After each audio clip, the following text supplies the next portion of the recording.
ഇന്ന് നമ്മള് അങ്കമാലി സ്റ്റൈലില് ഒരു മാങ്ങാക്കറിയാണ് ഉണ്ടാക്കാൻ പോകുന്നത്. ഇത് വളരെ നല്ലൊരു കറിയാണ്. അങ്കമാലി സ്റ്റൈലിന് വേണ്ടിയിട്ട് നമ്മൾ ആദ്യം സവാള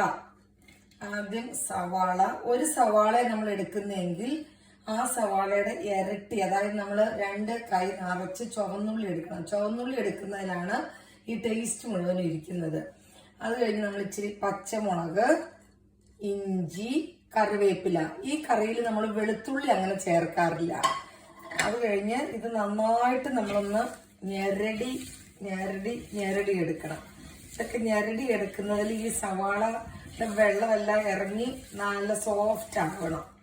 ഇതൊന്ന് ഞെരടിയതിന് ശേഷം നമ്മൾ ഇതിലേക്ക് മസാലപ്പൊടിയൊക്കെ ചേർക്കും. അതായത് നമ്മുടെ മുളക് പൊടി, മഞ്ഞപ്പൊടി, മല്ലിപ്പൊടി, ഈ 3 പൊടികള്.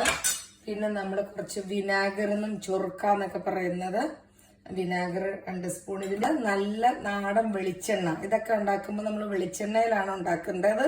സൺഫ്ലവർ ഓയിൽ ഒരിക്കലും ഉപയോഗിക്കരുത്. 2 സ്പൂൺ. അത് കഴിഞ്ഞ് നന്നായിട്ട് ഞെരടി ഇരിക്കണം. ഇത് നന്നായിട്ട് പിടിക്കുന്നതിലാണ് കാര്യം ഇരിക്കുന്നത്. നല്ലതുപോലെ ഇളക്കണം. നല്ലൊരു 5 മിനിറ്റ് എടുത്ത് ഇളക്കിയാലും കുഴപ്പമില്ല. പക്ഷെ ഇത് നന്നായിട്ട് ഈ മസാലയിൽ പിടിക്കണം. ഇനി നമ്മൾ ആവശ്യത്തിനുള്ള ഉപ്പ് ഇതിൻ്റെ അകത്ത് ചേർക്കണം. നമ്മൾ മാങ്ങയ്ക്കും കൂടെ ആവശ്യത്തിനുള്ള ഉപ്പാണ് ഇതിൻ്റെ അകത്ത് ചേർക്കേണ്ടത്. അതും കൂടെ ചേർത്ത് നന്നായിട്ട് ഈ ഉപ്പും കൂടെ ഇതിൻ്റെ അകത്ത് പിടിക്കത്തക്ക രീതിയിൽ നല്ലതായിട്ട് ഇത് ചെയ്തിട്ട് വേണം നമുക്ക് നമ്മുടെ മാങ്ങയിട്ട് ഇളക്കാൻ. മാങ്ങ എടുത്തിടാം.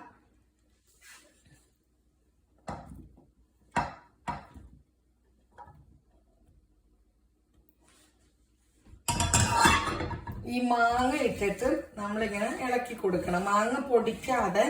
ഈ മാങ്ങയുടെ പ്രത്യേകത, ഇത് നമ്മൾ അരിയുമ്പോൾ ഇച്ചിരി നീളത്തില്, ഈ മാങ്ങ കണ്ടോ, ഇത്തിരി നീളത്തിൽ ഇത്തിരി കട്ടിയായിട്ട് അരിയണം.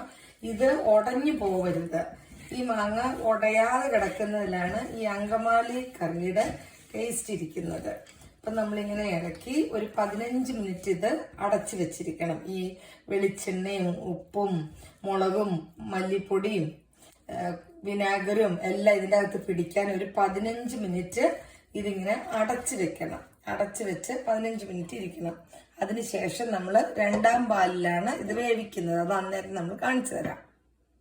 ഇപ്പൊ നമ്മള് മാങ്ങയൊക്കെ പരത്തി വെച്ചിട്ട് ഒരു 15 മിനിറ്റ് ആയി. ഇനി നമുക്ക് അത് വേവിച്ചെടുക്കാം.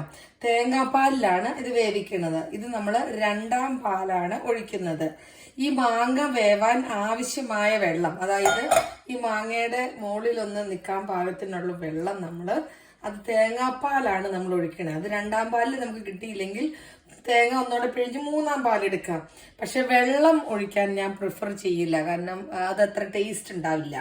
ഇതിന് ശേഷം നമുക്ക് ഉപ്പൊക്കെ നോക്കി അടുപ്പത്തേക്ക് വെക്കാം. ഇത് നമ്മള് ഗ്യാസ് ഓൺ ചെയ്ത് ഇനി ഈ മാങ്ങ ഇവിടെ ഇരുന്ന് വേവട്ടെ. മാങ്ങ വെന്ത് കഴിയുമ്പോൾ, മാങ്ങ വെന്ത് കലങ്ങിപ്പോവരുത് കേട്ടോ. മാങ്ങ തിളച്ച് വരുമ്പോ നമ്മളിങ്ങനെ മാങ്ങ കലങ്ങാതെ പതുക്കെ ഇളക്കി കൊടുക്കണം കേട്ടോ, അല്ലെങ്കിൽ മാങ്ങ കലങ്ങിപ്പോവും. മാങ്ങ നന്നായിട്ട് വെന്ത് കഴിഞ്ഞ് കഴിയുമ്പോൾ നമ്മൾ ആദ്യത്തെ തേങ്ങാപ്പാൽ ഒഴിച്ച് നമ്മൾ തിളപ്പിക്കുകയല്ല, ഒന്ന് ചൂടാക്കി നമ്മൾ വാങ്ങിയെടുക്കും കേട്ടോ. ആദ്യത്തെ പാലൊഴിച്ചു, ഒന്ന് ഇളക്കി കൊടുത്തു. ആദ്യത്തെ പാല് തിളപ്പിക്കാൻ നിന്ന് കഴിഞ്ഞാൽ നമ്മുടെ തേങ്ങ പിരിഞ്ഞു പോകും. അപ്പം അതുകൊണ്ട് നമ്മൾ തേങ്ങാപ്പാൽ തിളയ്ക്കാൻ നോക്കുകയല്ല, ഒന്ന് ചൂടാവുകയുള്ളൂ. ഒന്ന് ചൂടായി വരുമ്പോഴേക്കും നമുക്കത് ഓഫ് ചെയ്യാം. ഓഫ് ചെയ്യുമ്പോൾ നമ്മൾ ഒരേ ഒരു പിഞ്ച് മസാലപ്പൊടി ചേർക്കണം. ഒത്തിരി ചേർക്കരുത്, കാരണം അതിന് മസാലയുടെ കുത്ത് വരും. ഒരു പിഞ്ച് ചേർത്ത് നമ്മളതങ്ങ് ഓഫ് ചെയ്ത് വെക്കുകയാണ് കേട്ടോ.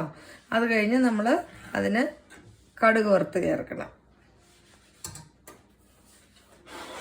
നമ്മുടെ ചട്ടി നന്നായി ചൂടായി കഴിയുമ്പോൾ നമ്മൾ അതിലേക്ക് 2 സ്പൂണ് വെളിച്ചെണ്ണ ഒഴിക്കണം. വെളിച്ചെണ്ണ ചൂടാകട്ടെ. ചൂടായ വെളിച്ചെണ്ണയിലേക്ക് നമ്മൾ കറിവേപ്പില, ചുവന്നുള്ളി,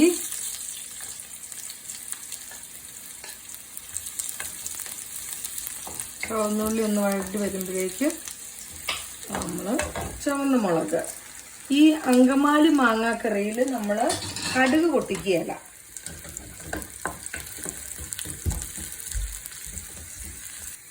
ഈ ഉള്ളിയൊക്കെ നന്നായിട്ട് മൂത്ത് കഴിയുമ്പോൾ നമ്മളത് മാങ്ങാക്കറിയിലേക്ക് ഒഴിക്കണം. ഇത് മാങ്ങാക്കറിയിൽ ഒഴിച്ചിട്ട് നമ്മൾ 5 മിനിറ്റ് നേരത്തേക്ക് ഇത് ഇളക്കൊന്നും ചെയ്യരുത്. ഇങ്ങനെ ഒഴിച്ചിട്ട് ഈ സൈഡിൽ നിന്ന് ഇത്തിരി എടുത്താൽ നമ്മളിത്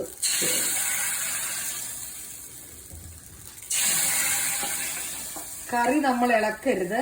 ഒരു 5-10 മിനിറ്റ് നേരം നമ്മളിത് അടച്ച് മൂടി വെച്ചിരിക്കണം. അതിനുശേഷം മാത്രം നമ്മൾ ഉപയോഗിക്കാമുള്ളൂ.